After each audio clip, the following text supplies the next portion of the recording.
नाथाय रुक्मिणेशाय नमो वेदान्तवेदिने। ओम रामाय रामभद्राय रामचंद्राय वेधसे रघुनाथाय नाथाय सीतायापतये नमः। मनोजवं मारुततुल्यवेगं जितेन्द्रियं बुद्धिमतां वरिष्ठं वातात्मजं वानरयोत्तमुख्यं श्रीरामदूतं शरणं प्रपद्ये। ओम नारायणं नमस्कृत्य नरं चैव नरोत्तमं देवीं सरस्वतीं व्यासं ततो जयमुदीरयेत्। व्यासाय भवनाशाय श्रीशाय गुणराशे हृदयाय शुद्धविद्याय मध्वाय च नमो नमः।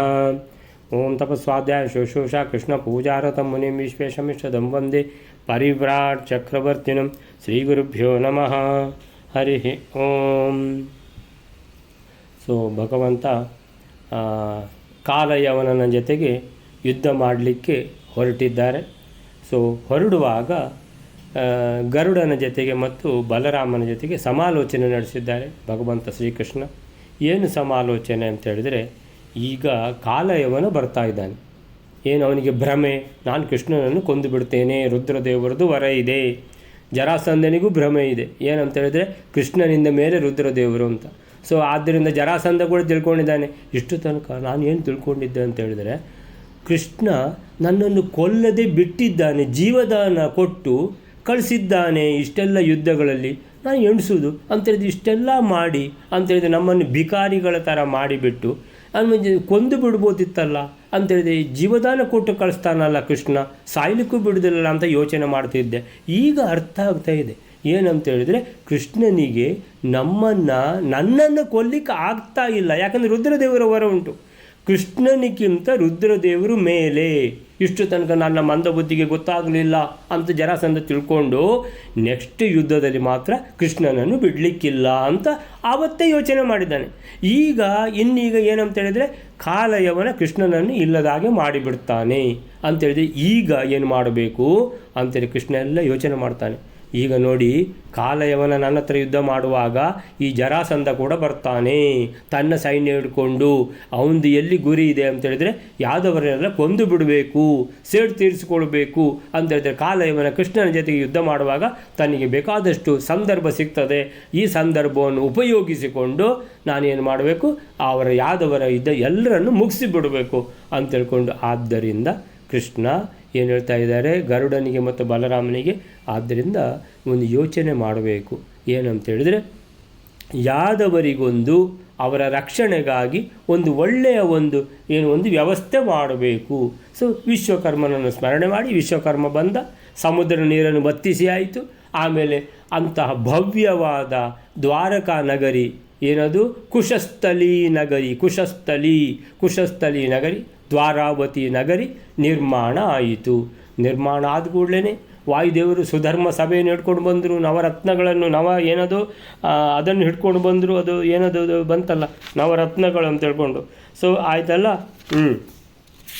ನಿಧೀನ್ ಸಮರ್ಪ್ಯ ನವನಿಧೀನ್ 9 ನಿಧಿಗಳನ್ನು ದೇವಲೋಕದಿಂದ ತಂದದ್ದಾಯಿತು. ಅಂದರೆ ದೇವಲೋಕದಿಂದ ಈ ದ್ವಾರಾವತಿ ನಗರ ಅನ್ನುವಂಥದ್ದು ಎಲ್ಲಿಯೂ ಸಹ ಕಡಿಮೆ ಆಗಬಾರ್ದು. ಭಗವಂತ ಅಲ್ಲಿ ನೆಲೆಸಿದ್ದಾರೆ. ಎಲ್ಲಿ ಭಗವಂತ ನೆಲೆಸಿದ್ದಾರೋ ಅಲ್ಲಿಯೇ ದೇವಲೋಕ ಇರಬೇಕು ಅಂತ ಹೇಳ್ಕೊಂಡು ಎಲ್ಲ ವಾಯುದೇವರು ಹಿಡ್ಕೊಂಡು ಬಂದಿದ್ದಾರೆ.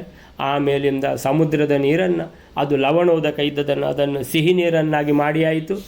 ಆಮೇಲಿಂದ ಇನ್ನೇನು ನಡೀತದೆ ಅಂತೇಳಿದರೆ, ಯುದ್ಧಕ್ಕಾಗಿ ಹೊರಡುವಾಗ ಹೇಳ್ತಾರೆ ಭಗವಂತ, ಗರುಡ ನೀನು ಬರುವುದು ಬೇಡ, ನೀನು ಇಲ್ಲೇ ಇರು, ವಿಮುಚ್ಯ ಪಕ್ಷಿ ಪುಂಗವಂ. ಆಮೇಲೆ ಕೃಷ್ಣ ಯೋದ್ಧುಂ ಐಚ್ಛತ್ ಅಚ್ಯುತಃ, ಯಾರೂ ಬೇಕಾಗಿಲ್ಲ ಕೃಷ್ಣನಿಗೆ, ತಾನೊಬ್ಬನೇ ಸಾಕಾಗ್ತದೆ ಬಲರಾಮನೊಟ್ಟಿಗೆ. ಆದರೂ ಬಲರಾಮನನ್ನು ಕರ್ಕೊಂಡು ಹೋಗೋದು, ಯಾಕಂತ ಹೇಳಿದ್ರೆ ಬಲರಾಮ ಬಾ ಅಂತ ಹೇಳ್ಕೊಂಡು. ಹೀಗೆ ಯುದ್ಧಕ್ಕೆ ಹೊರಟಿದ್ದಾರೆ ಕಾಲಯವನ ಜೊತೆಗೆ. ಏನಾಗ್ತದೆ ಯುದ್ಧ, ಯುದ್ಧದ ಮೊದಲು ಇನ್ನೇನೆಲ್ಲ ಉಂಟಾ ಏನು ಅಂತ ನೋಡುವ. ವೈಲರೆ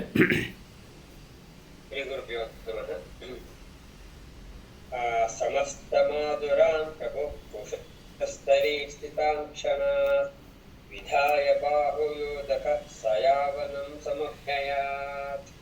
117ನೇ ಶ್ಲೋಕ. ಪ್ರಭುವಾದ ಶ್ರೀಕೃಷ್ಣನು ಮಧುರಾಪಟ್ಟಣದಲ್ಲಿರತಕ್ಕಂಥ ಎಲ್ಲ ಜನರನ್ನು ಕೂಡ ದ್ವಾರಕಾಪಟ್ಟಣದಲ್ಲಿ ಇರುವವರನ್ನಾಗಿ ಕ್ಷಣ ಮಾತ್ರದಿಂದ ಮಾಡುತ್ತಾನೆ. ಅದನಂತರ ತನ್ನ ಭುಜಗಳಿಂದಲೇ ಯುದ್ಧ ಮಾಡುವವನಾಗಿ, ಅಂದರೆ ಬಾಹುಯುದ್ಧ ಮಾಡುವವನಾಗಿ ಕಾಲಯವನನ್ನು ಎದುರುಗೊಳ್ಳುತ್ತಾನೆ. ಸಮಸ್ತಮಾಧುರಾನ್ ಪ್ರಭುಃ ಕುಶಸ್ಥಲೀ ಸ್ಥಿತಾನ್ ಕ್ಷಣಾತ್ ವಿಧಾಯ ಬಾಹುಯೋಧಕಃ ಸ ಯಾವನಂ ಸಮಭ್ಯಯಾತ್. ಸಮಸ್ತಮಾಧುರಾನ್, ಮಧುರ ಅಂತ ಹೇಳಿದರೆ ಸಿಹಿ ಅಂತ ಅರ್ಥ. ಸೊ ಇಲ್ಲಿ ಮಧುರ ಅಂತ ಹೇಳಿದರೆ ಮಥುರಾ ಪಟ್ಟಣ. ಸೊ ಈ ಮಥುರಾ ಪಟ್ಟಣದಲ್ಲಿರುವಂತಹ ಎಲ್ಲ ಯಾದವರು ಇವರನ್ನು ಸಮಸ್ತ ಮಾಧುರಾನ್ ಅಂದರೆ ಮಾಥುರಾನ್ ಪ್ರಭು ಭಗವಂತ ಈ ಎಲ್ಲ ಇವರನ್ನು ಕುಶಸ್ಥಳೀ ಸ್ಥಿತಾನ್ ಕ್ಷಣಾತ್ ಅಂತ ಹೇಳಿದರೆ ಒಂದು ಕ್ಷಣದಲ್ಲಿ ಇವರೆಲ್ಲ ಇಲ್ಲಿದ್ದಾರೆ, ಅವರು ಅಲ್ಲಿದ್ದಾರೆ ಈಗ ಅಂತೇಳಿದರೆ, ಅಲ್ಲ ನಾವು ಎಲ್ಲಿ ಬಂದಿದ್ದೇವೆ ಅಂತ ಹೇಳ್ತಾರೆ. ಅಲ್ಲ ಇದು ಬೇರೆಯೇ ಅಂತೇಳಿದರೆ ಇದು ಏನು, ಇದು ಭವ್ಯವಾದ ಈ ದ್ವಾರಾವತಿ ನಗರಕ್ಕೆ ನಾವು ಹೇಗೆ ಬಂದ್ವಿ ಗೊತ್ತೇ ಇಲ್ಲ ಅವರಿಗೆ.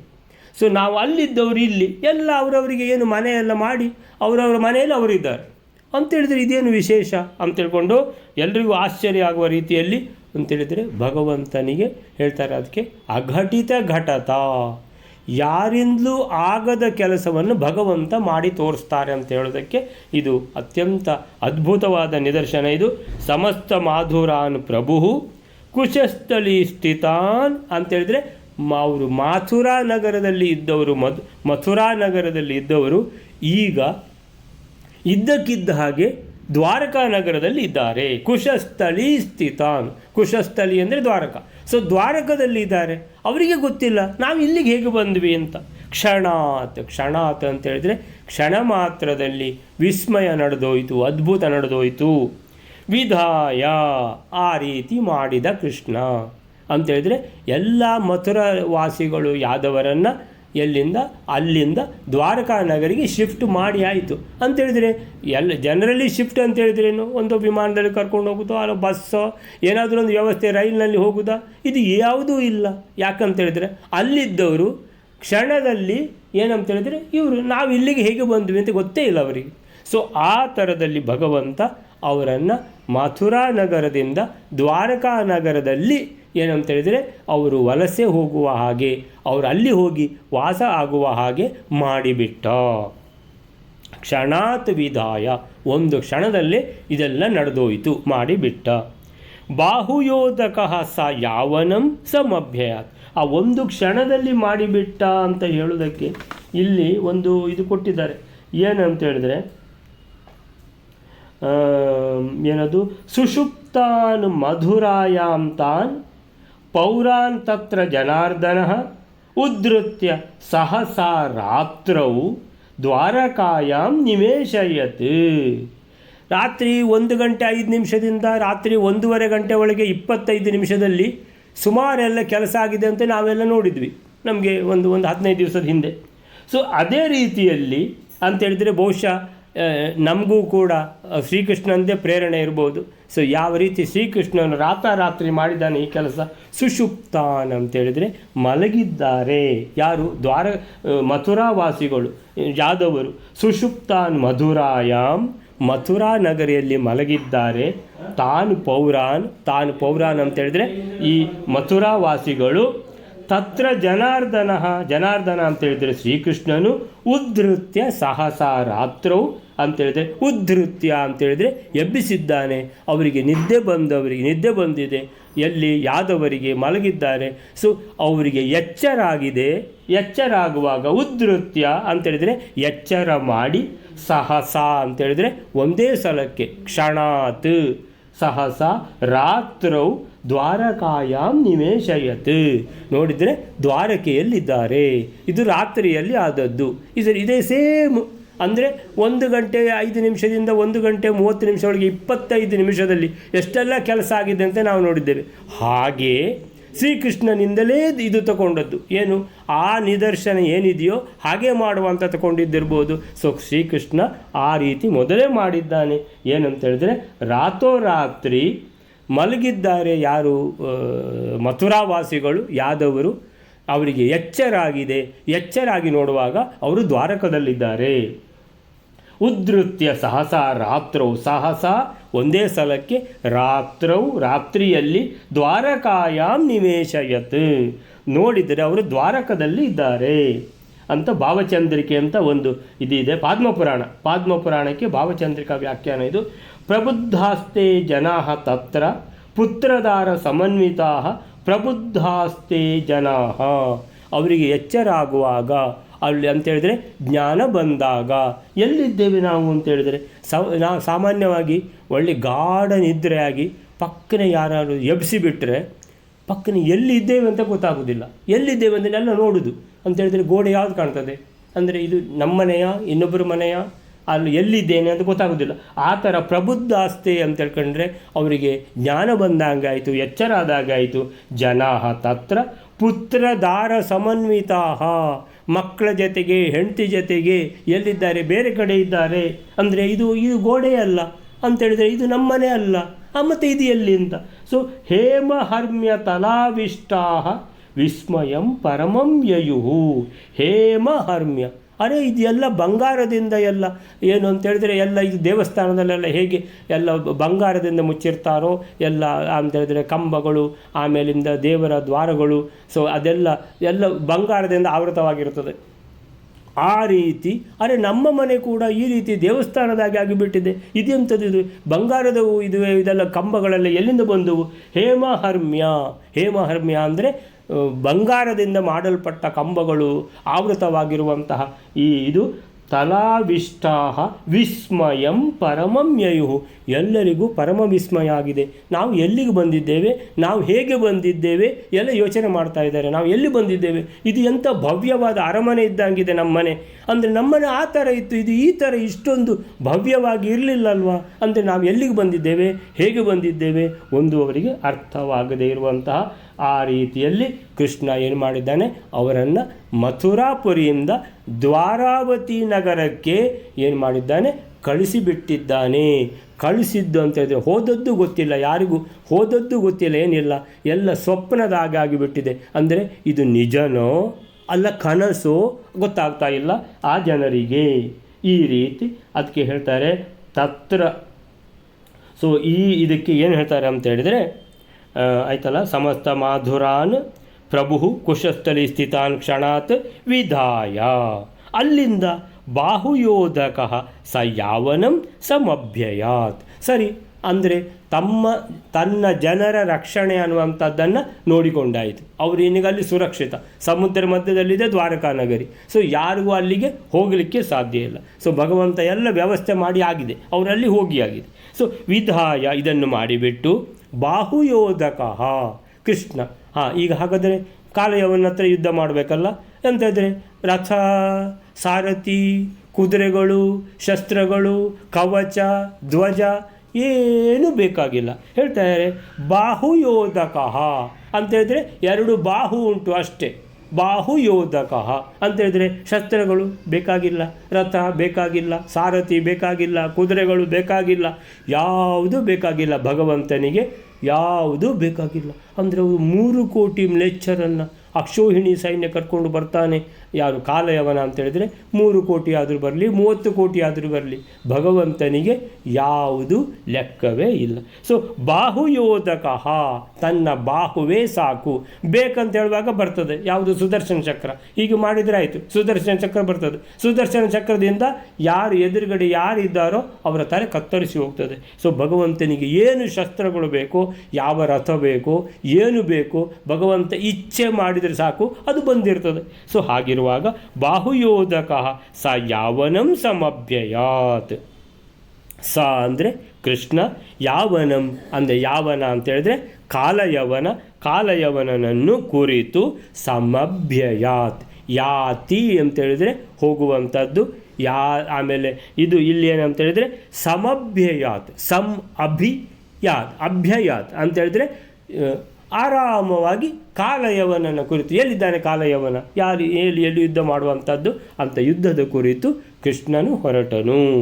217ನೇ ಶ್ಲೋಕಕ್ಕೆ ಸರ್ವಸಮರ್ಥನಾದ ಪ್ರಭು ಅಂತ ಬಂದಿದೆ. ಸೊ ಪ್ರಭು ಸಮರ್ಥನಾದ ಪ್ರಭು, ತನಗೆ ಬೇಕಾದಾಗ ಶಸ್ತ್ರಗಳು, ರಥ ಯಾವುದಾದ್ರೂ ಬರ್ತದೆ ಅಂತ ಹೇಳಿದರೆ ಅದು ಸರಿಯಪ್ಪ ಅಂತ ಎಣಿಸ್ಕೋಬೋದು.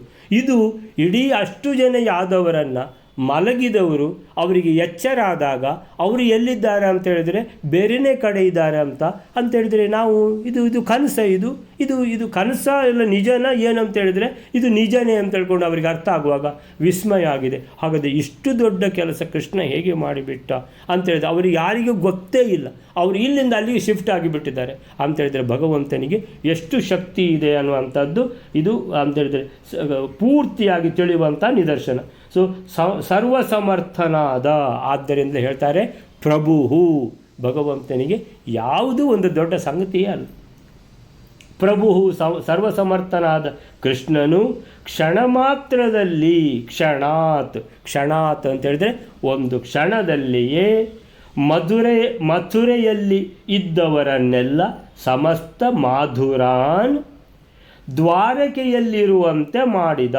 ಕುಶಸ್ಥಳಿ ಸ್ಥಿತಾನ್, ಅಲ್ಲ ನಾವು ಮಾಧುರಾನ್ ಅಂತ ಹೇಳಿದರೆ ಮಥುರಾ ಪಟ್ಟಣದಲ್ಲಿ ಇದ್ವಿ, ನಮ್ಮ ಮನೆ ಬೇರೆ ಇತ್ತು ಅಂತ ಹೇಳಿದರೆ ಈಗ ನೀವು ದ್ವಾರಕಾ ಪಟ್ಟಣದಲ್ಲಿ ಇದ್ದೀರಿ, ಈಗ ನಿಮ್ಮ ಮನೆ ಇದು ಅರೇ ಅಂತ ಹೇಳಿದರೆ ಈ ರೀತಿಯೂ ಉಂಟಾ ಅಂತ ಕೇಳಿದರೆ ಹೌದು. ಯಾವುದು ಅಂತ ಹೇಳಿದರೆ ಇಲ್ಲಿ ಕೃಷ್ಣ, ನಿಮ್ಮ ಒಡೆಯ ಯಾರು? ಕೃಷ್ಣ. ಸೊ ಅದಕ್ಕೆ ನಾವು ಕೂಡ ನಮ್ಮ ಒಡೆಯನನ್ನಾಗಿ ಕೃಷ್ಣನನ್ನು ಮಾಡಿಕೊಳ್ಬೇಕು. ಸೊ ಆದ್ದರಿಂದ ಆ ಥರ ಮಾಡಿಕೊಂಡ್ರೆ ನಮಗೂ ಕೂಡ ನಾವು ಎಣಿಸಿದ್ದೆಲ್ಲ ಆಗ್ತಾ ಹೋಗ್ತದೆ, ಒಳ್ಳೆಯದನ್ನೇ ಎಣಿಸ್ತೇವೆ, ಒಳ್ಳೆಯದೇ ಆಗ್ತಾ ಹೋಗ್ತದೆ. ಸೊ ಮಥುರೆಯಲ್ಲಿ ಇರುವವರನ್ನೆಲ್ಲ ದ್ವಾರಕೆಯಲ್ಲಿರುವಂತೆ ಮಾಡಿದ. ಸಮಸ್ತ ಮಾಥುರಾನ್ ಪ್ರಭು ಕುಶಸ್ಥಳಿ ಸ್ಥಿತಾನ್ ವಿಧಾಯ. ಕುಶಸ್ಥಳಿ ಸ್ಥಿತಾನ್ ಅಂದರೆ ದ್ವಾರಕಾ ನಗರಿಯಲ್ಲಿ ಇರುವವರಂತೆ ಮಾಡಿದ, ವಿಧಾಯ ಮಾಡಿಬಿಟ್ಟು. ಅಂದರೆ ಹೇಗೆ ಮಾಡಿದ ಅಂತ ಹೇಳಿದ್ರೆ ಕ್ಷಣಾತ್, ಒಂದು ಕ್ಷಣದಲ್ಲಿ. ಅಂದರೆ ಅವರು ಮಲಗಿದ್ದರು, ಅಲ್ಲಿ ರಾತ್ರಿಯಲ್ಲಿ ಅವರಿಗೆ ಎಚ್ಚರಾಗಿ ನೋಡುವಾಗ ಅವರು ಬೇರೆ ಕಡೆಯಲ್ಲಿದ್ದಾರೆ, ನೋಡ್ತಾರೆ ಎಂಥದ್ದಿದು ಅರಮನೆಯಲ್ಲಿದ್ದೇವೆ, ಇದು ಚಿನ್ನದ ಕಂಬ ಎಲ್ಲ ಎಲ್ಲಿಂದ ಬಂತಪ್ಪ, ನಮ್ಮದ್ರ ಹತ್ರ ಅದರಲ್ಲಿ ಏನೂ ಇರಲಿಲ್ಲ ಅಂತ ಕೇಳಿದ್ರೆ ಈಗ ನಿಮ್ಮದೇ ಇದು ಮನೆ ಅಂತ ಹೇಳ್ಕೊಂಡು ಸೊ ಆ ರೀತಿ ವಿಸ್ಮಯ ರೀತಿಯಲ್ಲಿ ಮಾಡಿಬಿಟ್ಟಿದ್ದಾನೆ ಕೃಷ್ಣ. ಸೊ ಬಳಿಕ ಇದೆಲ್ಲ ಆಯಿತು ಅಂತೇಳಿದರೆ ತಮ್ಮ ಎಲ್ಲ ಮಥುರಾ ವಾಸಿಗಳು ಈಗ ದ್ವಾರಕದಲ್ಲಿದ್ದಾರೆ, ಈಗ ಪೂರ್ತಿ ರಕ್ಷಿತರಾಗಿದ್ದಾರೆ ಅಂತ ಹೇಳಿದ ಮೇಲೆ ಬಾಹುಯೋಧಕ ಸಹ ಅಂದರೆ ಭಗವಂತ ಶ್ರೀಕೃಷ್ಣ ಬಳಿಕ ಏನು ಮಾಡಿದ್ದಾನೆ, ಬಾಹುಯುದ್ಧವನ್ನು ಮಾಡಲಿಕ್ಕೆ ಅಂದರೆ ಬೇರೆ ಯಾವುದೂ ಶಸ್ತ್ರಾಸ್ತ್ರಗಳು ಇಲ್ಲದೆ, ಯಾವುದೇ ರೀತಿಯ ಸಿದ್ಧತೆ, ರಥ ಅದು ಇದು ಶಸ್ತ್ರಗಳು ಯಾವುದೂ ಇಲ್ಲದೆ ಸೀದಾ ಹೋಗ್ತಾ ಇದ್ದಾರೆ ಭಗವಂತ. ಏನೂ ಬೇಕಾಗಿಲ್ಲ ಭಗವಂತನಿಗೆ. ಕಾಲಯವನನತ್ತ ಭಗವಂತನು ತೆರಳಿದರು. ಸೊ ದ್ವಾರಕೆಯ ನಿರ್ಮಾಣ ಮಾತ್ರ ಅಲ್ಲದೆ ಮಥುರೆಯಲ್ಲಿನ ಜನಗಳನ್ನು ದ್ವಾರಕೆಗೆ ಸ್ಥಳಾಂತರಿಸಿದ ಬಗೆ ಕೂಡ ಅತಿ ಅದ್ಭುತವಾಗಿತ್ತು. ಕ್ಷಣ ಮಾತ್ರದಲ್ಲಿ ಸಹಸ್ರಾರು ಮೈಲಿಗಳಷ್ಟು ದೂರಕ್ಕೆ ಅಂತ ಹೇಳಿದರೆ ಇದು ಎಲ್ಲಿ ಮಥುರಾ ಇರೋದು, ಎಲ್ಲಿ ದ್ವಾರಕಾ ಇರೋದು. ಈಗಾದರೂ ನೋಡ್ಕೊಳ್ಳಿ, ಮಥುರಾ ಎಲ್ಲಿದೆ? ಆಗ್ರಾದ ಹತ್ರ ಮಥುರಾ ಇದೆ. ಎಲ್ಲಿ ಅದು? ನಿಮ್ಮ ಈ ಕಡೆ ಕಾಶಿ ಈ ಸೈಡ್ ಆಯಿತಾ. ಸೊ ಇಲ್ಲಿ ಇರುವಂಥ ಮಥುರೆ ದ್ವಾರಕಾ ನಗರಿಯಲ್ಲಿದೆ, ಆ ಸೈಡಲ್ಲಿ ಇರೋದು ಬಾಂಬೆಯಿಂದ ಮೇಲೆ. ಸೊ ಎಲ್ಲಿ ಮಥುರಾ, ಎಲ್ಲಿ ದ್ವಾರಕಾ, ಇಷ್ಟು ಜನ ಇಲ್ಲಿಂದ ಅಲ್ಲಿ ಇದ್ದಾರೆ ಅಂತೇಳಿದರೆ ಕ್ಷಣ ಮಾತ್ರದಲ್ಲಿ ನೀವು ಆಲೋಚನೆ ಮಾಡಿ. ಅಂತೇಳಿದರೆ ಮಥುರೆಯಲ್ಲಿನ ಜನಗಳನ್ನು ದ್ವಾರಕೆಗೆ ಸ್ಥಳಾಂತರಿಸಿದ ಬಗೆ ಕೂಡ ಅತಿ ಅದ್ಭುತವಾಗಿತ್ತು ಅಂತ ಹೇಳ್ತಾರೆ. ಕ್ಷಣ ಮಾತ್ರದಲ್ಲಿ ಸಹಸ್ರಾರು ಮೈಲಿಗಳಷ್ಟು ದೂರಕ್ಕೆ ಸಮಸ್ತ ಮಥುರಾ ನಿವಾಸಿಗಳನ್ನು ಅವರವರ ಸಮಸ್ತ ಸಾಮಗ್ರಿಗಳೊಂದಿಗೆ ದ್ವಾರಕೆಗೆ ಸ್ಥಳಾಂತರಿಸಿದ್ದು ಅಂತೇಳಿದರೆ ನಮ್ಮದು ಪೆಟ್ಟಿಗೆ ಉಂಟು ಅಂತ ಫಸ್ಟಿಗೆ ನೋಡ್ತಾರೆ. ಎಲ್ಲ ನಾವೆಲ್ಲ ಚಿನ್ನ ಎಲ್ಲ ಇಟ್ಟಿದ್ದೇವೆ ಅಂತ, ಚಿನ್ನದ ಕಂಬ ಉಂಟು, ಆಮೇಲಿಂದ ಈ ನಮ್ಮದು ಚಿನ್ನದ ಹಾಕಿಕೊಳ್ಳುವಂಥ ಆಭರಣಗಳು, ದುಡ್ಡು, ಅದು ಇದೆಲ್ಲ ಅದು ಉಂಟು ಅಂತ ನೋಡಿದರೆ ಅದು ಬಂದುಬಿಟ್ಟಿದೆ. ಅಲ್ಲ ಯಾರು ತಂದದ್ದು ಅಂತ ಹೇಳಿದರೆ ಗೊತ್ತಿಲ್ಲ. ಸೊ ಇಲ್ಲಿಗೆ ಹೇಗೆ ಬಂದ್ರಿ ಗೊತ್ತಿಲ್ಲ. ಸೊ ಇಲ್ಲಿಗೆ ಬಂದುಬಿಟ್ಟಿದ್ದೇವೆ ಅಂತೇಳಿದರೆ ಇದು ನಮ್ಮದೇ. ಆ ರೀತಿಯ ಒಂದು ಅಂತೇಳಿದ್ರೆ ಇದು ನಮ್ಮದು ಅಲ್ಲ ಅಂತ ಒಂದು ಅಂತೇಳಿದರೆ ನಮ್ಮ ಹೆಂಡತಿ ಮಕ್ಕಳು ಅಷ್ಟೇ ಅಂತೇಳಿ ನಮ್ಮದು ಏನು ಪರಿವಾರ ಅಲ್ಲಿತ್ತೋ ಅದೇ ಪರಿವಾರ ಇಲ್ಲಿರುವಂಥದ್ದು, ಬೇರೆ ಯಾರಿಲ್ಲ ಅಂತ ಹೇಳಿದ್ರೆ ಇದು ನಮ್ಮದೇ ಮನೆ ಅಂತ ಆಯ್ತಲ್ಲ. ಸೊ ಹೀಗಿರುವಾಗ ಸಹಸ್ರಾರು ಮೈಲಿಗಳಷ್ಟು ದೂರಕ್ಕೆ ಸಮಸ್ತ ಮಥುರಾ ನಿವಾಸಿಗಳನ್ನು ಅವರವರ ಸಮಸ್ತ ಸಾಮಗ್ರಿಗಳೊಂದಿಗೆ ದ್ವಾರಕೆಗೆ ಸ್ಥಳಾಂತರಿಸಿದ್ದು.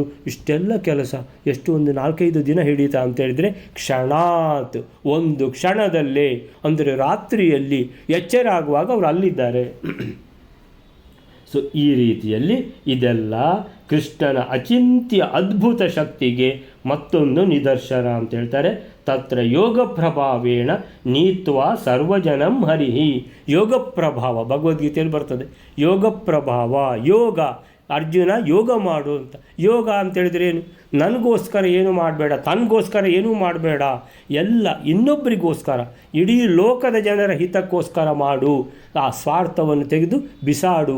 ನಾನು ಮಾಡಿದ್ದು ಅಂತ ಎಣಿಸ್ಬೇಡ, ಎಲ್ಲ ಭಗವಂತ ನನ್ನ ಹತ್ರ ಮಾಡಿಸೋದು ಅಂತ ಎಣಿಸು. ಇದಕ್ಕೆ ಯೋಗ ಅಂತ ಹೆಸರು. ಅಂದರೆ ಎಲ್ಲ ಫಲ ಇಚ್ಛೆ, ಏನು ಕೆಲಸ ಮಾಡಿದರೂ ಕೂಡ ನನಗೇನು ಸಿಗ್ತದೆ ಅಂತ ಯೋಚನೆ ಮಾಡಬೇಡ, ಎಲ್ಲರ ಹಿತಕ್ಕೋಸ್ಕರ ಮಾಡು. ನನಗೇನು ಸಿಗದಿದ್ದರೂ ನಾನು ಮಾಡಬೇಕು, ಆ ರೀತಿ ಮಾಡು ಅಂತ ಹೇಳುವಂಥದ್ದು ಯೋಗ. ಸೊ ಅಂಥ ಯೋಗಕ್ಕೆ ಬಹಳ ಶಕ್ತಿ ಇದೆ. ಅಂಥ ಭಗವಂತನಿಗೆ ಇದು ಯೋಗದ ಏನು ಭಗವಂತ ಅಂತ ಹೇಳಿದ್ರೆ ಇಡೀ ಪ್ರಪಂಚದ ಜನಕ್ಕೆ ಯೋಗವನ್ನು ಬೋಧಿಸಿದ ಆ ಭಗವಂತ ಏನು ಮಾಡಿದ್ದಾನೆ, ಈ ರೀತಿ ಅಚಿಂತ್ಯ ಶಕ್ತಿಯನ್ನು ಪ್ರದರ್ಶನ ಮಾಡಿದ್ದಾನೆ ಈ ಶ್ಲೋಕದ ಮುಖಾಂತರ. 117ನೇ ಶ್ಲೋಕ ಆಯಿತು. 118ನೇ ಶ್ಲೋಕ ಬಯಲಾರೆ. ಅನಂತ ಶಕ್ತಿರ ಸ್ವನೀತಿ ದೃಷ್ಟ ಏ ನೃಣಾಂ ವ್ಯವಾಸೇನ್ ನಿಜಾನ್ ಜನಾನ್ ಸಲೀಲ ಐವ ಕೇವಲಂ. ಮೇಲೆ ಹೇಳಿದ ಶ್ಲೋಕದಲ್ಲಿ ಕ್ಷಣ ಮಾತ್ರದಲ್ಲಿ ಮಧುರಾ ಪಟ್ಟಣದಿಂದ ಜನರನ್ನು ದ್ವಾರಕೆಗೆ ಸ್ಥಳಾಂತರಿಸಿದಂತ ಅದನ್ನು ಕೇಳುವಾಗ ನಮಗೆಲ್ಲ ಒಂದು ಸಂಶಯ ಬರುತ್ತದೆ. ಅಂದ್ರೆ ಕೃಷ್ಣ ಜರಾಸಂಧ ಮತ್ತು ಕಾಲವನಿಗೆ ಹೆದರಿದ್ನ, ಅವರನ್ನು ಎದುರಿಸುವ ಶಕ್ತಿ ಅವನಲ್ಲಿ ಇಲ್ಲದೆ ಹೋಯ್ತಾ ಅಂತ ಪ್ರಶ್ನೆ ಬರುತ್ತೆ. ಅದಕ್ಕೆ ಇಲ್ಲಿ ಆಚಾರ್ಯರು ನಿರ್ಣಯ ಕೊಟ್ಟಿದ್ದಾರೆ. ಶ್ರೀಕೃಷ್ಣನು ಅಪರಿಮಿತವಾದ ಶಕ್ತಿ ಉಳ್ಳವನು. ಆದರೂ ಅವನು ಜನರಿಗೆ ಒಳ್ಳೆ ನೀತಿಯನ್ನು ತೋರಿಸುವುದಕ್ಕಾಗಿ ತನ್ನ ಜನರನ್ನು ಕೇವಲ ಕ್ರೀಡೆಯಿಂದಲೇ ಸಮುದ್ರದ ಮಧ್ಯದಲ್ಲಿ ಆ ದ್ವಾರಕಾ ಪಟ್ಟಣದಲ್ಲಿ ವಾಸ ಮಾಡಿಸುವಂತೆ. ಇದು ಅವನ ಭಯದಿಂದ ಅಲ್ಲವೇ ಅಲ್ಲ ಅಂತ ಆಚಾರ್ಯರು ಹೇಳ್ತಾ ಇದ್ದಾರೆ. ಅನಂತ ಶಕ್ತಿರಪ್ಯಜಃ ಸುನೀತಿ ದೃಷ್ಟಯೇ ನೃಣಾಂ ವ್ಯವಾಸಯತ್ ನಿಜಾನ್ ಜನಾನ್ ಸಲೀಲಯೈವ ಕೇವಲಂ. ಸಲೀಲಯೈವ ಕೇವಲಂ, ಲೀಲಯಾ ಏವ. ಲೀಲಯ ಅಂತ ಹೇಳಿದರೆ ಎಂಥ ಅದ್ಭುತ ಮಹಿಮೆ ಆ ಭಗವಂತನದ್ದು. ಲೀಲಯ ಭಗವಂತನಿಗೆ, ಅದಕ್ಕೆ ಹೇಳೋದು ಭಗವಂತನಿಗೆ ಎಲ್ಲ ಒಂದು ಆಟ ಅಂತ. ಭಗವಂತನಿಗೆ ಏನದು ಗೊಂಬೆಯಾಟವಯ್ಯ ಅಂತ ಹೇಳೋದು ಭಗವಂತನಿಗೆ. ಆ ಗೊಂಬೆ ಈ ಗೊಂಬೆ, ನಾವೆಲ್ಲ ಗೊಂಬೆಗಳು. ಆ ಗೊಂಬೆಗಳನ್ನು ಕುಣಿಸ್ತಾ ಇರ್ತಾನೆ ಭಗವಂತ, ಅವನಿಗೆ ಗೊಂಬೆಯಾಟ ಅಂತೇಳಿ ಅಷ್ಟು ಜನ ಆ ಮಥುರಾ ವಾಸಿಗಳನ್ನು, ಯಾದವರನ್ನು ಅವನು ಇಲ್ಲಿಂದ ಅವರಿಗೇ ಗೊತ್ತಿಲ್ಲದ ಹಾಗೆ ಆ ಪರಿವಾರ ಅಲ್ಲಿ ಹೋಗಿದೆ. ಅವರಿಗೆ ಎಚ್ಚರ ಆದಾಗ ಅವರು ಬೇರೆಯೇ ಮನೆಯಲ್ಲಿದ್ದಾರೆ, ಸಮುದ್ರದ ಮಧ್ಯದಲ್ಲಿದ್ದಾರೆ ಅಂತೂ ಗೊತ್ತಿರಲಿಕ್ಕಿಲ್ಲ ಅವರಿಗೆ. ಸಮುದ್ರದ ಮಧ್ಯದಲ್ಲಿದ್ದಾರೆ, ದ್ವಾರಕಾ ಪಟ್ಟಣದಲ್ಲಿದ್ದಾರೆ, ಭವ್ಯವಾದ ದ್ವಾರಾವತಿ ನಗರದಲ್ಲಿದ್ದಾರೆ. ಅದೆಲ್ಲ ಬೆಳಗ್ಗೆ ಎದ್ದ ಮೇಲೆ ಗೊತ್ತಾಗಬೇಕಷ್ಟೇ ಅವರಿಗೆ. ಸೊ ಈಗ ತಮ್ಮ ಮನೆ ಮಾತ್ರ ಗೊತ್ತಾಗ್ತಾ ಇದೆ. ಸೊ ಹೀಗೆ ಅನಂತ ಶಕ್ತಿ, ಅಚಿಂತ್ಯ ಶಕ್ತಿ ಇರುವಂಥ ಭಗವಂತ ಅನಂತ ಶಕ್ತಿ ಅಂತೇಳಿದರೆ ಜರಾಸಂಧನಿಗೆ ಹೆದರಿ ಈ ಕೆಲಸ ಮಾಡಿದ್ದಾನ ಅಂತ ಕೇಳಿದರೆ ಸೊ ಹೆದರಿಕೆ ಅನ್ನುವಂಥದ್ದಿಲ್ಲ. ಜರಾಸಂಧ ಅಂತೇಳಿದ್ರೆ ಅವನ ಬುದ್ಧಿ ಬಿಡುವುದಿಲ್ಲ. ಅವನ ಬುದ್ಧಿ ಬಿಡಲಿಲ್ಲ ಅಂತೇಳಿದರೆ ಭಗವಂತನಿಗೆ ಅದರಿಂದ ಪ್ರಯೋಜನವೇ ಇದೆ. ಏನಂತೇಳಿದರೆ ಎಷ್ಟು ಸಲ ಯುದ್ಧಕ್ಕೆ ಬರ್ತಾನೋ ಅಷ್ಟು ಸಲಕ್ಕೆ ಎಷ್ಟೋ ಅಕ್ಷೋಹಿಣಿ ಸೈನ್ಯ ಇಟ್ಕೊಂಡು ಬರ್ತಾನೆ. ಎಲ್ಲ ಅಧರ್ಮಿಗಳನ್ನು, ರಾಕ್ಷಸ ಸಂತತಿಯವರನ್ನು ಕರ್ಕೊಂಡು ಬರುವಂಥದ್ದು ಆ ಸೈನ್ಯ ಅಂತೇಳಿದರೆ ಅದೆಲ್ಲ ಭೂಭಾರ ಹರಣ ಆಗ್ತದೆ. ಭಗವಂತ ಅವತಾರ ಮಾಡಿದ್ದೇ ರಾಕ್ಷಸರ ದುಷ್ಟರ ಸಂಹಾರಕ್ಕೋಸ್ಕರ.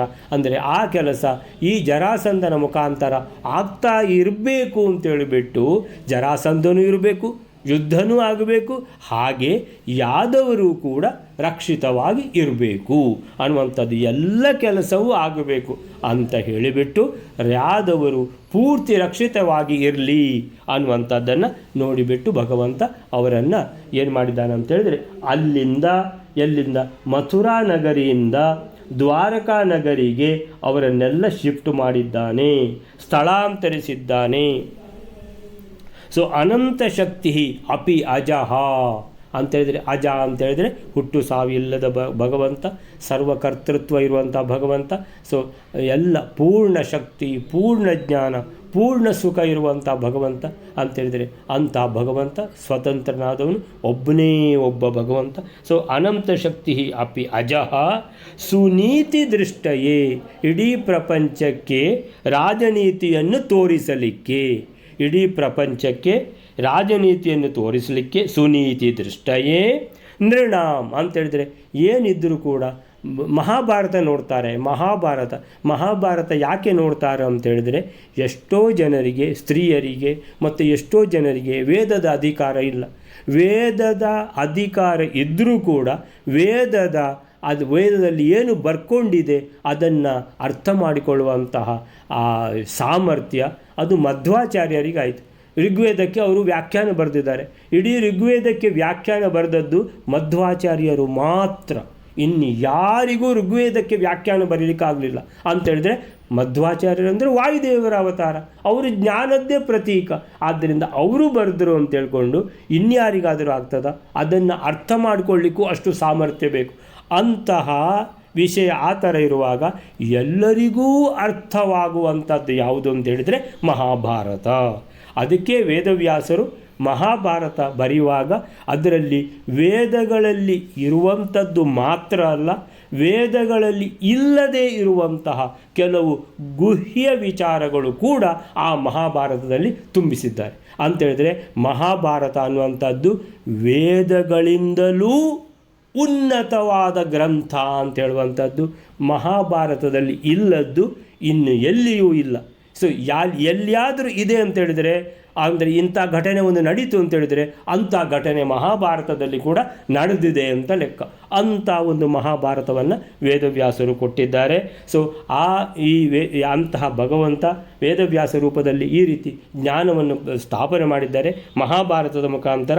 ಅನಂತ ಶಕ್ತಿ ಅಪಿ ಅಜಃ ಸುನೀತಿ ದೃಷ್ಟಯೇ ನೃಣಾಂ, ರಾಜನೀತಿಯನ್ನು ತೋರಿಸಲಿಕ್ಕೋಸ್ಕರ ಈ ಮಹಾಭಾರತದ ಮುಖಾಂತರ ಸುನೀತಿ ದೃಷ್ಟಯೇ ಅಂತೇಳಿದರೆ ಇಂಥದ್ದೇ ಪರಿಸ್ಥಿತಿ ಬಂದಾಗ ಒಬ್ಬ ರಾಜ ಇದ್ದಾನೆ, ಬಲಿಷ್ಠವಾದ ಸೈನ್ಯ ಬರ್ತಾ ಇದೆ ಅಂತೇಳಿದರೆ ಆವಾಗ ಅಂತೇಳಿದರೆ ಈ ಕಡೆಯಿಂದ ಇನ್ನೊಬ್ಬ ಶತ್ರು ಕೂಡ ರೆಡಿಯಾಗಿ ಬಿಟ್ಟಿದ್ದಾನೆ ಅಂತೇಳಿದರೆ ಒಬ್ಬ ಈ ರಾಜ್ಯವನ್ನು ಮುಗಿಸಿ ಬಿಡಬೇಕಂತ ಒಬ್ಬ ಬಂದಿದ್ದಾನೆ ಅಂತ ಹೇಳುವಾಗ ಇನ್ನೊಬ್ಬ ಬಂದಿದ್ದಾನೆ ದೇಶದವ, ಅವನು ಮುಗಿಸಿ ಬಿಡಬೇಕಂತ. ಅಂದರೆ ಎರಡೆರಡು ಕಡೆಯಿಂದ ಅಂದರೆ ಒಂದು ವೇಳೆ ಆಕ್ರಮಣ ನಡೆದರೆ ಏನು ಮಾಡಬೇಕಂತೇಳಿದರೆ ಮೊದಲು ಪ್ರಜೆಗಳನ್ನು ರಕ್ಷಿಸುವಂತಹ ಕೆಲಸ ಮಾಡಿ. ಸೊ ಜಮ್ಮು ಕಾಶ್ಮೀರದಲ್ಲಿ ಗಲಾಟೆ ಆಗ್ತದೆ ಅಂತ ಹೇಳಿದ ಕೂಡಲೇ ಮೊದಲು ಇರುವಂಥದ್ದು ಗಡಿಯಲ್ಲಿರುವಂಥದ್ದು ಜಮ್ಮು ಕಾಶ್ಮೀರದ ಜನಗಳು ಅಂತ ಹೇಳಿದ ಕೂಡಲೇ ಜಮ್ಮು ಕಾಶ್ಮೀರದ ಜನಗಳನ್ನು ಏನು ಮಾಡಿದರು, ಯುದ್ಧ ಆಗ್ತದೆ ಅಂತ ಹೇಳುವಾಗ ಎಲ್ಲ ಒಂದು ಬಂಕರ್ ಅಂತ ಒಂದು ದೊಡ್ಡ ವಿಸ್ತಾರವಾದ ಕಟ್ಟಡವನ್ನು ಕಟ್ಟಿಬಿಟ್ಟು ಅದರಲ್ಲಿ ಎಲ್ಲ ಬಂಕರ್ನಲ್ಲಿ ಎಲ್ಲರನ್ನು ಇರಿಸಿದ್ದಾರೆ. ಅಂದರೆ ಅವರಲ್ಲಿ ರಕ್ಷಿತರಾಗಿದ್ದಾರೆ.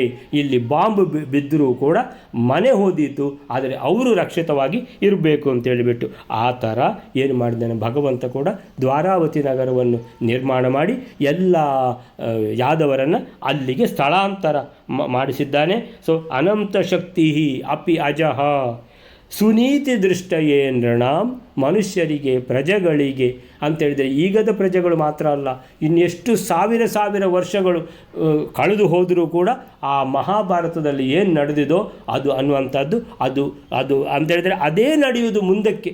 ಎಷ್ಟು ವರ್ಷಗಳು ಹೋದರೂ ಅದೇನು ಅಯ್ಯೋ ಅದು ಓಲ್ಡ್, ಅದೇನು ಈಗ ಹಾಗೆ ಅದು ಇಲ್ಲ ಅಂತೇಳಿದರೆ ಇಲ್ಲ, ಅದು ಇವತ್ತಿಗೂ ಅದೇ ಅಪ್ಲಿಕೇಬಲ್ ಅನ್ನುವಂಥದ್ದನ್ನು ತೋರಿಸಿದ್ದಾನೆ ಭಗವಂತ. ಸುನೀತಿ ದೃಷ್ಟಯೇ ನೃಣಾಂ, ಇಡೀ ಸಮಾಜಕ್ಕೆ ಅಂತೇಳಿದರೆ ರಾಜನೀತಿ ಅಂದರೆ ಹೇಗಿರಬೇಕು, ರಾಜನ ಕರ್ತವ್ಯ ಏನು, ಹೇಗೆ ಅಂತೇಳಿದರೆ ರಕ್ಷಣಾ ಕೆಲಸ ಹೇಗೆ ಮಾಡಬೇಕು ಅನ್ನುವಂಥದ್ದು ಸುನೀತಿ ದೃಷ್ಟಯೇ. ಆ ನೀತಿಯನ್ನು ಒಳ್ಳೆಯ ನೀತಿ ಸುನೀತಿ ದೃಷ್ಟಯೇ ಅಂದರೆ ತೋರಿಸಲಿಕ್ಕೋಸ್ಕರ ದೃಷ್ಟಯೇ. ಸೊ ದೃಷ್ಟಯೇ ದೃಷ್ಟ್ವಾ ಅಂದರೆ ನೋಡಿ, ದೃಷ್ಟಯೇ ಅಂತೇಳಿದರೆ ತೋರಿಸಲಿಕ್ಕೆ, ನೃಣಾಮ್ ಅಂತೇಳಿದರೆ ಅಂತೇಳಿದರೆ ಮನುಷ್ಯರು, ನೃಣಾಮ್ ಅಂತೇಳಿದರೆ ಮನುಷ್ಯರಿಗೆ ಮನುಷ್ಯ ಸಮಾಜಕ್ಕೆ ತೋರಿಸಲಿಕ್ಕೋಸ್ಕರ ವ್ಯವಾಸಯತ್ ನಿಜಾನ್ ಜನಾನ್ ಅಂದರೆ ತಮ್ಮ ಜನರನ್ನು, ಯಾರನ್ನು, ಯಾದವರನ್ನು, ವೃಷ್ಣಿ ಅಂತೇಳಿ ಯಾದವರನ್ನು ಅಂತೇಳಿ, ಸೊ ಮಥುರಾವಾಸಿಗಳಂತೇಳಿ ಎಲ್ಲ ಒಂದೇ ಅರ್ಥ. ನಿಜಾನ್ ಜನಾನ್ ಅಂತೇಳಿದರೆ ನಿಜಾನ್ ಅಂದರೆ ಕನ್ನಡದ ನಿಜ ಅಲ್ಲ, ಇದು ಸಂಸ್ಕೃತದ ನಿಜ. ಸೊ ಸಂಸ್ಕೃತದಲ್ಲಿ ನಿಜಾನ್ ಜನಾನ್ ಅಂದರೆ ತಮ್ಮ ಜನರು. ಸೊ ತನ್ನ ಜನರನ್ನು ನಿಜಾನ್ ಜನಾನ್ ವ್ಯವಾಸಯತ್ ಅಂದರೆ ಇಲ್ಲಿ ಮಲಗಿದವರು ಅಲ್ಲಿ ಮಲಗಿದ್ದಾರೆ, ಇಲ್ಲಿ ನೆಲೆಸಿದ್ದವರನ್ನು ಅಲ್ಲಿ ನೆಲೆಸಿದ್ದಾರೆ ಅಂತ ಮಾಡಿಬಿಟ್ಟ. ವ್ಯವಾಸಯತ್ ಅಂದರೆ ಎಲ್ಲಿ ವಾಸವಾಗಿದ್ದಾರೆ, ಎಲ್ಲಿ ಯಾದವರೆಲ್ಲ ಅಂದರೆ ಇಲ್ಲಿದ್ದರಲ್ವ ಅಂತ ಹೇಳಿದರೆ ಈಗ ದ್ವಾರಕಾ ಪಟ್ಟಣದಲ್ಲಿದ್ದಾರೆ ಅಂತ. ಅರೆ ಯಾವಾಗ ಹೋದದ್ದು? ನಿನ್ನೆ ರಾತ್ರಿ ಹೋಗಿ ಆಗಿದೆ. ನಿನ್ನೆ ರಾತ್ರಿ ನಡೆದದ್ದು ಅಂತ ಹೇಳಿದರೆ ಎಷ್ಟು 25 ನಿಮಿಷದಲ್ಲಿ ನಡೆದು ಬಿಟ್ಟಿದೆ ಅಂತ ಈಗ ಹೇಳಿದರೆ ಕೃಷ್ಣನ ಕಾಲದಲ್ಲಿ ಕ್ಷಣ ಮಾತ್ರದಲ್ಲಿ ನಡೆದು ಹೋಯಿತು. ಸೊ ಹೀಗೆ ವ್ಯವಾಸಯತ್ ನಿಜಾಂಜನಾನ್, ತನ್ನ ಜನರನ್ನು ಅಲ್ಲಿಗೆ ಸ್ಥಳಾಂತರಿಸಿ ಏನು ಮಾಡಿದ್ದಾನೆ, ಅಲ್ಲಿ ವ್ಯವಾಸಯತ್, ವಾಸಯತ್ ಅಂದರೆ ಏನು, ವಾಸ ಮಾಡುವ ಹಾಗೆ ಮಾಡಿದ. ಸೊ ಅಲ್ಲಿಂದ ಲೀಲಯೈವ ಕೇವಲಂ, ಇಷ್ಟೆಲ್ಲ ಕೇವಲಂ ಅಂದರೆ ಕೇವಲ ಒಂದು ಕ್ಷಣದಲ್ಲಿ ಇಷ್ಟೆಲ್ಲ ನಡೆದೋಯ್ತು ಅಂದರೆ ನಡೆದೋಯ್ತು. ಯಾರಿಂದ? ಭಗವಂತನಿಂದ. ಇದಕ್ಕೆ ಹೆಸರು ಅಚಿಂತ್ಯ ಶಕ್ತಿ. ಲೀಲಯ ಏವ, ಈ ಅಚಿಂತ್ಯ ಶಕ್ತಿಯಿಂದ ಭಗವಂತ ಏನೆಲ್ಲ ಕೆಲಸ ಮಾಡ್ತಾರೋ ಅದೆಲ್ಲ ಭಗವಂತನ ಮಹಿಮೆಗಳು. ಅದಕ್ಕೆ ಭಾಗವತ ಅಂತ ಹೆಸರು. ಭಾಗವತ ಅಂತ ಹೇಳಿದರೆ ಇಂತಹ ಮಹಿಮಾಪೂರ್ಣವಾದ ಕಥೆಗಳನ್ನು ಒಳಗೊಂಡಿರುವ ಗ್ರಂಥ ವೇದವ್ಯಾಸರು ಬರೆದದ್ದು, ಅದಕ್ಕೆ ಭಾಗವತ ಪುರಾಣ ಅಂತ ಹೆಸರು. ಸೊ ಈ ರೀತಿ ಒಂದು ಮಹಿಮೆ, ಒಂದು ವಿಸ್ಮಯಕಾರಿ ಒಂದು ಘಟನೆ ಭಗವಂತ ತನ್ನ ಅದ್ಭುತ ಶಕ್ತಿಯಿಂದ ತೋರಿಸಿದ ಅನ್ನುವಂಥದ್ದು 118ನೇ ಶ್ಲೋಕ. ದ್ವಾರಕೆಯ ಅದಾಯಿತು, ಸಹಸ್ರಾರು ಮೈಲಿಗಳು. ನಂತರ ನೆಕ್ಸ್ಟ್ ಶ್ಲೋಕ ವೈಲರೆ. ಅನಂತಕಾಲಕಂ ಸಮಸ್ತಲೋಕಮಂಡಲಂ ಯದೀಕ್ಷಯೈವ ರಕ್ಷ್ಯತೆ ಕಿಮಸ್ಯ ವೃಷ್ಣಿರಕ್ಷಣಂ. ಅನಾದಿ ಕಾಲದಿಂದ ಅನಂತ ಕಾಲದವರೆಗೆ ಧ್ವಂಸರಹಿತವೂ ಆದ ಕಾಲ ಸಂಬಂಧವುಳ್ಳ ಬಹು ಚಿತ್ರವಾದ ಎಲ್ಲ ಲೋಕಗಳ ಸಮೂಹವು ಯಾವ ಶ್ರೀಹರಿಯ ಇಚ್ಛೆಯಿಂದಲೇ ರಕ್ಷಿಸಲ್ಪಡುತ್ತಿದೆಯೋ ಅಂತಹ ಶ್ರೀಕೃಷ್ಣನಿಗೆ ಯಾದವರ ರಕ್ಷಣೆ ಯಾವ ಲೆಕ್ಕ ಅಂದ್ರೆ ಅವನಿಗೆ ಅದು ಅಶಕ್ಯವಾದದ್ದು ಅಲ್ಲವೇ ಅಲ್ಲ. ಅನಾದ್ಯನಂತ ಕಾಲಕಂ ಸಮಸ್ತಲೋಕಮಂಡಲಂ ಯದೀಕ್ಷಯಾ ಏವ ರಕ್ಷ್ಯತೆ ಯದೀಕ್ಷಯೈವ ರಕ್ಷ್ಯತೆ ಕಿಮಸ್ಯ ವೃಷ್ಣಿರಕ್ಷಣಂ. ಅನಾದಿ ಅನಂತ ಕಾಲಕಂ ಅಂದರೆ ಆದಿಪುರುಷ ಅಂತೇಳಿದರೆ ಯಾರಿದ್ದಾಗ ಅದು ಪ್ರಳಯೋದಕ ಸಮುದ್ರದಲ್ಲಿ ಭಗವಂತ ಮಾತ್ರ ಇದ್ದ. ಭಗವಂತ ಆಲದೆಲೆ ಮೇಲೆ ಮಲಗಿದ ಶಿಶುವೆ ಅಂತೇಳಿದರೆ ಲಕ್ಷ್ಮೀದೇವಿಗೆ ಪ್ರಚೋದನೆ ಕೊಟ್ಟರೆ ಲಕ್ಷ್ಮೀದೇವಿ ಹುಟ್ಟಿದ್ಲು ಅಂತ ಲೆಕ್ಕ. ಸೊ ಲಕ್ಷ್ಮೀದೇವಿ ಕೂಡ ಭಗವಂತನ ಅಧೀನ. ಸೊ ಇಬ್ಬರೇ ಇದ್ದದ್ದು, ಯಾರು? ಭಗವಂತ ಮತ್ತು ಲಕ್ಷ್ಮೀದೇವಿ. ಆಮೇಲಿಂದ ಎಲ್ಲ ಇಡೀ ಸೃಷ್ಟಿಯಾಯಿತು. ಆ ಸೃಷ್ಟಿಯನ್ನು ಪಾಲನೆ ಮಾಡಿ ಆಯಿತು. ಮತ್ತೆ ಸಮಯ ಬಂದಾಗ ಲಯ ಮಾಡಿ ಆಯಿತು. ಪುನಃ ಸೃಷ್ಟಿ ಮಾಡಿ ಆಯಿತು, ಪಾಲನೆ ಮಾಡಿ ಆಯಿತು, ಲಯ ಮಾಡಿ ಆಯಿತು. ಹೀಗೆ ಅಂದರೆ ಯಾವಾಗಲೂ ಶುರುವಾಗಿದೆ, ಎಲ್ಲಿವರೆಗೆ ಹೋಗ್ತದಂತ ಗೊತ್ತಿಲ್ಲ. ಅನಾದಿ ಅನಂತ ಕಾಲಕಂ, ಎಲ್ಲಿ ಆದಿ ಅಂತ ಗೊತ್ತಿಲ್ಲ, ಎಲ್ಲಿ ಅಂತ್ಯ ಅಂತ ಗೊತ್ತಿಲ್ಲ, ನಡ್ಕೊಂಡು ಹೋಗ್ತಾ ಇದೆ. ಅನಾದಿ ಆದಿ ಗೊತ್ತಿಲ್ಲ, ಅನಂತ ಅಂತ್ಯ ಗೊತ್ತಿಲ್ಲ, ಕಾಲಕಂ ಎಲ್ಲಿಂದ ಶುರುವಾಗಿದೆ ಎಲ್ಲಿವರೆಗೆ ಹೋಗ್ತದೆ ಯಾವುದು ಯಾರಿಗೂ ಗೊತ್ತಿಲ್ಲ. ಸಮಸ್ತ ಲೋಕಮಂಡಲಂ, ಈ ಪ್ರಪಂಚ 14 ಲೋಕಗಳು ಸೃಷ್ಟಿಯಾಗ್ತವೆ. ಆಮೇಲಿಂದ ಲಯ ಆಗುವಾಗ, ಪ್ರಳಯ ಆಗುವಾಗ ಲಯ ಆಗ್ತವೆ, ಪುನಃ ಸೃಷ್ಟಿಯಾಗ್ತವೆ, ಪುನಃ ಲಯ ಆಗ್ತವೆ. ಜನರು ಪುನಃ ಹುಟ್ಟುತ್ತಾರೆ, ಪುನಃ ಲಯ ಆಗ್ತಾರೆ. ಸೊ ಈ ರೀತಿ ಸಮಸ್ತ ಲೋಕಮಂಡಲ, ಸೊ ಈ ಸೃಷ್ಟಿ, ಪಾಲನೆ, ಪ್ರಳಯ, ಈ ಇದರಲ್ಲಿ ಭಗವಂತ ಮಾಡ್ತಾ ಇರ್ತಾನೆ. ಸೊ ಯದೀಕ್ಷಯ ಏವ ಅಂದರೆ ಹೇಗೆ ಮಾಡ್ತಾನೆ ಅಂತೇಳಿದರೆ, ಇಷ್ಟೆಲ್ಲ ಮಾಡಲಿಕ್ಕೆ ಭಗವಂತನ ಹತ್ರ ಎಷ್ಟು ದೊಡ್ಡ ಸೈನ್ಯ ಉಂಟು, ಏನು ಸಂಗತಿ ಅಂತ ಕೇಳಿದರೆ ಏನಿಲ್ಲ. ಭಗವಂತ ಒಬ್ಬನೇ ಸರ್ವಸ್ವತಂತ್ರನಾಗಿರುವಂಥವನು. ಅವನ ಹತ್ರ ಎಷ್ಟು ಶಕ್ತಿ ಇದೆ ಅಂತೇಳಿದರೆ ನೀವೀಗ ಯೋಚನೆ ಮಾಡಿ. ಅಷ್ಟು ಮಥುರಾವಾಸಿಗಳು ಎಷ್ಟು ಒಂದು 2000 ಮೈಲು ದೂರದಲ್ಲಿರುವಂತಹ ಆ ನೂತನವಾಗಿ ನಿರ್ಮಿತವಾಗಿರುವಂಥ ದ್ವಾರಾವತಿ ನಗರದಲ್ಲಿ ರಾತ್ರಿಯಲ್ಲಿ ಮಲ್ಕೊಂಡಿದ್ದಾರೆ, ಎಚ್ಚರ ಆಗುವಾಗ ಅಲ್ಲಿದ್ದಾರೆ ಅಂತ ಹೇಳಿದರೆ ನೀವು ಆಲೋಚನೆ ಮಾಡಿಕೊಳ್ಳಿ ಹೇಗೆ ಇದು ಅಂತೇಳಿದರೆ ಭಗವಂತನ ಶಕ್ತಿ ಎಷ್ಟು ಅನ್ನುವಂಥದ್ದನ್ನು ಯಾಕೆ ಭಕ್ತಿ ಮಾಡಬೇಕಂತ ಹೇಳಿದರೆ, ಭಾಗವತ ಎಲ್ಲ ನಮಗೆ ಓದಬೇಕು. ಯಾಕೆ ಓದಬೇಕು ಅಂತೇಳಿದರೆ ಭಗವಂತನ ಶಕ್ತಿ ಎಷ್ಟಿದೆ, ಭಗವಂತನ ಶಕ್ತಿ ಎಷ್ಟಿದೆ ಅಂತ ಗೊತ್ತಾದರೆ ಆ ಭಗವಂತನನ್ನು ನಾವು ಪ್ರಾರ್ಥನೆ ಮಾಡಬೇಕು ಅನ್ನುವಂಥ ಆ ಪ್ರಾರ್ಥನೆಗೆ ಬೆಲೆ ಬರ್ತದೆ. ಸೊ ಅನಾದಿ ಅನಂತ ಕಾಲಕಂ ಸಮಸ್ತ ಲೋಕ ಮಂಡಲಂ ಯದ್ ಈಕ್ಷಯ ಏವ. ಯದ್ ಈಕ್ಷಯ ಅಂತೇಳಿದರೆ ಖಾಲಿ ನೋಟ ಮಾತ್ರದಿಂದ, ಈಕ್ಷಣೆ ಅಂತೇಳಿದರೆ ಈಕ್ಷಣೆ ಈಕ್ಷಣೆ ಅಂತೇಳಿದರೆ ಏನಂತೇಳಿದರೆ ಅರ್ಥ ಖಾಲಿ ನೋಡುವುದು ಅಂತ. ಅಂದರೆ ಭಗವಂತನ ದೃಷ್ಟಿ, ಅದು ಕೂಡ ಹೇಳ್ತಾರೆ ಪೂರ್ತಿ ದೃಷ್ಟಿ ಬೇಕಂತಿಲ್ಲ ಅಂತ ಅಂತೇಳಿದರೆ ಕಡೆ ಕಣ್ಣ ದೃಷ್ಟಿ, ಚೂರು ನೋಡಿದರೆ ಸಾಕು ನಮ್ಮದು ಆಗೋಯಿತು. ಒಂದು ಚೂರು ಸ್ವಲ್ಪ ಕೃಪಾ ಕಟಾಕ್ಷ ಅಂತೇಳಿದರೆ ಕಟ ಅಕ್ಷ ಅಂದರೆ ಕಣ್ಣು, ಕಟ ಅಂತೇಳಿದ್ರೆ ಆ ದೃಷ್ಟಿಯ ತುದಿ, ಚೂರು ದೃಷ್ಟಿ ನಮಗೆ ಒಂಚೂರು ನಾನು ಒಂಚೂರು ನೋಡ್ತೇನೆ ಅಂತ ಹೇಳಿದ್ರೆ ಈ ರೀತಿ ಭಗವಂತನ ದೃಷ್ಟಿ ನಮಗೆ ಬಿದ್ದರೆ ಸಾಕಾಗ್ತದೆ. ಅಂದರೆ ಆ ಭಗವಂತನ ಇಚ್ಛಾ ಮಾತ್ರದಿಂದ, ದೃಷ್ಟಿ ಮಾತ್ರದಿಂದ, ಯತ್ ಈಕ್ಷೆಯ ಏವ ಅಂತೇಳಿದರೆ ನೋಟ ಮಾತ್ರದಿಂದ ಅಥವಾ ಸಂಕಲ್ಪ ಮಾತ್ರದಿಂದ, ಭಗವಂತನ ಇಚ್ಛಾ ಮಾತ್ರದಿಂದ ಎಲ್ಲ ಕೆಲಸ ಆಗ್ತದೆ. ಸೃಷ್ಟಿ ಮಾಡಬೇಕು ಅಂತ ಭಗವಂತ, ಪ್ರಳಯ ಆಗಿದೆ, ಯಾರಿಲ್ಲ, ಖಾಲಿ ಭಗವಂತ ಮತ್ತು ಲಕ್ಷ್ಮೀದೇವಿ ಮಾತ್ರ ಇರುವಂಥದ್ದು. ಲಕ್ಷ್ಮೀದೇವಿ ಕೂಡ ಭಗವಂತನಲ್ಲಿ ಅತೀ ಪ್ರೀತಿಯಿಂದ ಲಕ್ಷ್ಮೀದೇವಿ ಇರುವಾಗ ಲಕ್ಷ್ಮೀದೇವಿಗೆ ಲಯ ಅಂತ, ಲಕ್ಷ್ಮೀದೇವಿಯೇ ಇಲ್ಲ, ಮತ್ತು ಭಗವಂತ ಒಬ್ಬನೇ ಇರುವುದು. ಮತ್ತೆ ಭಗವಂತ ಪ್ರಚೋದನೆ ಕೊಟ್ಟರೆ ಲಕ್ಷ್ಮೀದೇವಿದು ಪುನಃ ಸೃಷ್ಟಿಯಾಯಿತು ಅಂತ ಲೆಕ್ಕ. ಅಂತೇಳಿದರೆ ಅವರಿಬ್ಬರು ಬೇರೆ ಆಗೋದಿಲ್ಲ, ಆದರೆ ಭಗವಂತನಲ್ಲೇ ಲಯ ಹೊಂದಿ ಲಕ್ಷ್ಮೀದೇವಿ ಇರ್ತಾಳೆ.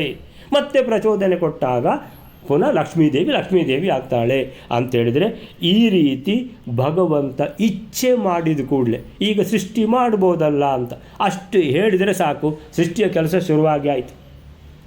ಯದ್ ಈಕ್ಷೆಯ ಏವ, ಭಗವಂತ ಇಚ್ಛಾ ಮಾತ್ರದಿಂದ, ಸಂಕಲ್ಪ ಮಾತ್ರದಿಂದ, ಒಂದು ಕೃಪಾ ಕಟಾಕ್ಷದ ಆ ಕಟಾಕ್ಷ ಕಣ್ಣಿನ ನೋಟದ ತುದಿ ಅಷ್ಟೇ ಸಾಕಾಗ್ತದೆ. ರಕ್ಷ್ಯತೆ, ಇಡೀ ಸಮಸ್ತ ಲೋಕವೇ ರಕ್ಷಣೆಗೆ ಒಳಗಾಗ್ತದೆ. ಭಗವಂತ ರಕ್ಷಣೆ ಮಾಡಬೇಕಂತ ಹೇಳಿದ್ರೆ ರಕ್ಷಣೆ ಮಾಡ್ತಾ ಇರ್ತಾನೆ. ಇಲ್ಲ ಸಜ್ಜನರನ್ನು ಮಾತ್ರ ರಕ್ಷಣೆ ಅಂತ ಹೇಳಿದರೆ ದುರ್ಜನರಿಗೆ ರಕ್ಷಣೆ ಸಿಗುವುದಿಲ್ಲ ಭಗವಂತನಿಂದ. ದುರ್ಜನರಿಗೆ ಅವರವರು ಮಾಡಿದ ಆ ಕರ್ಮದ ಫಲವನ್ನು ಅವರು ಅನುಭವಿಸಲೇಬೇಕು ಅಂತೇಳಿದರೆ ಭಗವಂತ ಎಲ್ಲ ಕರೆಕ್ಟಾಗಿ ಮಾಡಿರ್ತಾನೆ. ಅವರವರ ಕರ್ಮದ ಫಲ ಅಂತ ಹೇಳಿದರೆ ಸಜ್ಜನರು ಒಳ್ಳೆ ಕರ್ಮ ಮಾಡಿರ್ತಾರೆ, ಆದ್ದರಿಂದ ಅವರಿಗೆ ಒಳ್ಳೆ ಫಲ ಸಿಗ್ತದೆ. ದುರ್ಜನರು ಕೆಟ್ಟ ಕೆಲಸ ಮಾಡಿರ್ತಾರೆ, ಅವರಿಗೆ ಕೆಟ್ಟ ಫಲವೇ ಸಿಗ್ತದೆ. ಸೊ ಭಗವಂತನ ಈ ಲೋಕದಲ್ಲಿ ಎಲ್ಲವೂ ಫ್ಯಾರ್ ಗೇಮ್ ಅಂತ ಹೇಳಿದರೆ ಎಲ್ಲಿಯೂ ಯಾವುದೇ ರೀತಿಯ ತಾರತಮ್ಯ ಅನ್ನುವಂಥದ್ದು ಇಲ್ಲವೇ ಇಲ್ಲ. ಒಳ್ಳೆಯವರಿಗೆ ಒಳ್ಳೆಯದು, ಕೆಟ್ಟವರಿಗೆ ಕೆಟ್ಟದ್ದು. ಸೊ ಈ ರೀತಿ ರಕ್ಷ್ಯತೆ, ಪ್ರತಿಯೊಂದು ಕೂಡ ರಕ್ಷಿಸಲ್ಪಟ್ಟಿದೆ ಅಂತ ಭಗವಂತನಿಗೆ ಕಿಂ ಅಸ್ಯ ವೃಷ್ಣಿರಕ್ಷಣಂ ಅಂತೇಳಿ ಭಗವಂತ ಯೋಚನೆ ಮಾಡ್ತಾರೆ. ಏನಂತ ಹೇಳಿದರೆ ಈ ಯಾದವರನ್ನೊಂದು ರಕ್ಷಣೆ ಮಾಡಬೇಕಲ್ಲ, ಈ ಜರಾಸಂಧ ತೊಂದರೆ ಕೊಡ್ತಾನಲ್ಲ ಅಂತೇಳಿ ಭಗವಂತನಿಗೊಂದು ಕಷ್ಟದ ಕೆಲಸವಾದು. ಕಿಂ ಅಸ್ಯ ವೃಷ್ಣಿರಕ್ಷಣಂ, ವೃಷ್ಣಿ ಅಂದರೆ ಯಾದವರು. ಸೊ ವೃಷ್ಣಿ ಅಂದರೂ ಯಾದವರೇ, ಮಥುರಾನ್ ಅಂತೇಳಿದರೆ ಮಥುರಾ ವಾಸಿಗಳು ಅಂದರೆ ಯಾದವರೇ. ಸೊ ವೃಷ್ಣಿರಕ್ಷಣಂ, ಈ ಯಾದವರನ್ನು ರಕ್ಷಣೆ ಮಾಡುವ ಕೆಲಸ ಕಿಮ್ಮಸ್ಯ ಅಂದರೆ ಏನು ದೊಡ್ಡ ಕೆಲಸ ಭಗವಂತನಿಗೆ? ಅದೇ ಏನು ದೊಡ್ಡ ಕೆಲಸ ಇಲ್ಲ. ಅದಕ್ಕೋಸ್ಕರನೇ ರಾತ್ರಿಯಲ್ಲಿ ನಿದ್ದೆ ಮಾಡಿದ್ದಾರೆ ಮಥುರಾವಾಸಿಗಳು, ಯಾದವರು, ವೃಷ್ಣಿ ಕುಲದವರು. ಸೊ ನಿದ್ದೆ ಮಾಡಿ ಅವರಿಗೆ ಎಚ್ಚರ ಆಯಿತು ಅಂತ. ಸೊ ಎಚ್ಚರಾಗಿ ನೋಡ್ತೇವೆ, ಅಲ್ಲೇ ಇದು ಯಾರ್ದು ಮನೆ ಅಂತ ತಿಳ್ಕೊಂಡು ಆ ರೀತಿಯಲ್ಲಿ ಅದ್ಭುತ ನಡೆದು ಹೋಗಿದೆ ಅಂತ ಹೇಳ್ತಾರೆ. ಇದು ಯಾವ ಕೆಲಸ ಭಗವಂತನಿಗೆ? ಇದೊಂದು ದೊಡ್ಡ ಸಂಗತಿಯ? ಏನಲ್ಲ ಅಂತ ಹೇಳ್ತಾರೆ. ಇದಕ್ಕೆ ಅನಂತ ಶಕ್ತಿ ಸಂಪನ್ನನಾದ ಭಗವಂತ, ಯಾವುದು ಅನಂತ ಶಕ್ತಿ ಅಜಹ ಅಂತೇಳಿದರೆ ಹುಟ್ಟು ಸಾವಿಲ್ಲದ ಭಗವಂತ, ಸರ್ವ ಸ್ವತಂತ್ರನಾದ ಭಗವಂತ, ಉತ್ತಮ ರಾಜನೀತಿಯನ್ನು ತಿಳಿಸಿಕೊಡಲೆಂದು, ಉತ್ತಮ ರಾಜನೀತಿ ಸುನೀತಿ, ದೃಷ್ಟಯೇ ಅಂದರೆ ತೋರಿಸಿಕೊಡ್ಲಿಕ್ಕೋಸ್ಕರ, ನೃಣಾಮ್ ಅಂದರೆ ಸಮಸ್ತ ಮನುಷ್ಯ ಸಮಾಜಕ್ಕೆ, ವ್ಯವಾಸಯತ್ ನಿಜಾನ್ ಜನಾನ್, ತನ್ನ ಜನರಿಗೆ ಯಾದವರಿಗೆ ರಕ್ಷಣೆ ಕೊಡಬೇಕಂತ ಏನು ಮಾಡಿದ್ದಾನೆ? ಲೀಲೆಯೈವ. ಅದು ಹಿಂದಿನ ಶ್ಲೋಕವ. ಸೊ ನಂತರದ ಶ್ಲೋಕ ಈಗ ಯಾವುದು? ಅನಾದಿ ಅನಂತ ಕಾಲಗಂ, ಅನಾದಿ ಅನಂತ ಕಾಲದ ಸಮಸ್ತ ಲೋಕ ಸಮುದಾಯವನ್ನು, ಸಮಸ್ತ ಲೋಕ ಮಂಡಲಂ ಅಂದರೆ ಸಮಸ್ತ ಲೋಕ, 14 ಲೋಕದ ಸಮುದಾಯ ಎಲ್ಲವನ್ನು ಕೂಡ ಅನಂತ ಅನಾದಿ, ಎಲ್ಲಿಂದ ಆದಿ ಎಲ್ಲಿಂದ ಅಂತ ಗೊತ್ತಿಲ್ಲ. ಸೊ ಈ ಸೃಷ್ಟಿ ಪ್ರಳಯಗಳು ನಡೀತಾನೇ ಇವೆ, ಹೀಗೆ ಈ ಜಗತ್ತು ಮುಂದುವರಿತಾ ಇದೆ ಭಗವಂತನಿಂದ. ಸೊ ಅಂಥ ಭಗವಂತನಿಗೆ ಯದೀಕ್ಷೆಯ ಏವ, ಸಂಕಲ್ಪ ಮಾತ್ರದಿಂದಲೇ ಎಲ್ಲ ಕೆಲಸವನ್ನು ಮಾಡುವಂಥ ಸಾಮರ್ಥ್ಯ ಹೊಂದಿದ ಆ ಭಗವಂತ ಶ್ರೀಕೃಷ್ಣನಿಗೆ ಈ ಯಾದವರ ರಕ್ಷಣೆ, ವೃಷ್ಣಿ ರಕ್ಷಣಂ ಕಿಮಸ್ಯ, ಏನು ಇದು ಯಾವ ಮಹಾಕಾರ್ಯ ಅಂತ ಹೇಳ್ತಾರೆ. ಸೊ ಇದಕ್ಕೆ ಅಲ್ಲಿಗೆ ಇವತ್ತಿನ ಇದನ್ನು ಮುಗಿಸಿಕೊಳ್ಳೋಣ. ಸೊ ಇನ್ನು ಕಾಲಯವನ ಜೊತೆಗೆ ಹೇಗೆ ಯುದ್ಧ ಆಗ್ತದೆ, ಅಲ್ಲ ಯುದ್ಧದ ಮೊದಲು ಇನ್ನೇನಾದರೂ ಆಗಲಿಕ್ಕುಂಟಾ ಅಂತೇಳಿದರೆ ಶ್ರೀರಾಮಚಂದ್ರ ಕೂಡ ಅಲ್ಲಿಗೆ ಲಂಕೆಗೆ ಹೋದ ಮೇಲೆ ಒಂದು ದೂತನನ್ನು ಕಳಿಸ್ತಾನೆ.